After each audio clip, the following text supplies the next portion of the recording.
ქართული ოცნების მთავრობამ რიყის ეგრეთ წოდებული დოქების დემონტაჟის უფლება გასცა. ინფორმაციას ოცნების პრემიერი და თბილისის მერი ადასტურებენ. კახა კალაძის თქმით, ეგრეთ წოდებული რიყის დოქები ქალაქის ურბანულ განვითარებაში არ ჯდება და ის ნაგვის ბუდედაა აქცეული. ირაკლი ყობახიძის 6 მაისის განკარგულებით ახლანდელი ნაგებობის ნაცვლად ადგილზე შესაძლოა სასტუმრო აშენდეს. ეგრეთ წოდებული რიყის დოქების კომპლექსი 2022 წელს მეშვიდედ გამოცხადებულ აუქციონზე 10 მილიონ ლარად გაიყიდა. ობიექტი რუსეთში მოღვაწე ბიზნესმენის ბიძინა ივანიშვილთან დაახლოებული დავით ხიდაშელის ხელში აღმოჩნდა. 2025 წლის 5 მაისს ცნობილი გახდა, რომ ხიდაშელის ოჯახმა რიყის დოქები გაყიდა. საჯარო რეესტრის ამონაწერის მიხედვით მისი მფლობელი შეპესე რიყედომი გახდა. არანაირად არ ჯდება ქალაქის ურბანულ განვითარებაში, არის უფუნქციო, არის ყველანაირად მოუწესრიგებელი, არის ნაგვის ბუდე და შესაბამისად საჭიროა კარგი პროექტის განხორციელება, რომელიც ურბანულადაც ლამაზად ჩაჯდება აღნიშნულ არეალში და იქნება ფუნქციონალური. ნახოთ, მაგას გავივლით და ვნახავთ. ბატონო,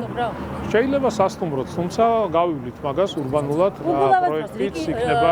ვაკის პარკში თუ არ შეიძლებოდა სასტუმროს ნებართვის გაცემა რიყის პარკში შეიძლება. კიდევ ერთხელ ვიმეორებ, აღნიშნული ზონა რაც არის ახლა როგორ შეიძლება პარკში სადაც რა ვიცი რეკრეაციული ზონა ადევს და ხალხი ისვენებს და სათხეო ზონაში ააშენო 9 სართულიანი კორპუსი. რიყის პარკს რაც შეეხება უკვე დგას შენობა ნაგებობა აშენებულია, შესაბამისად მოხდება მისი დემონტაჟი და იგივე მოცულობის პროექტი განხორციელდება.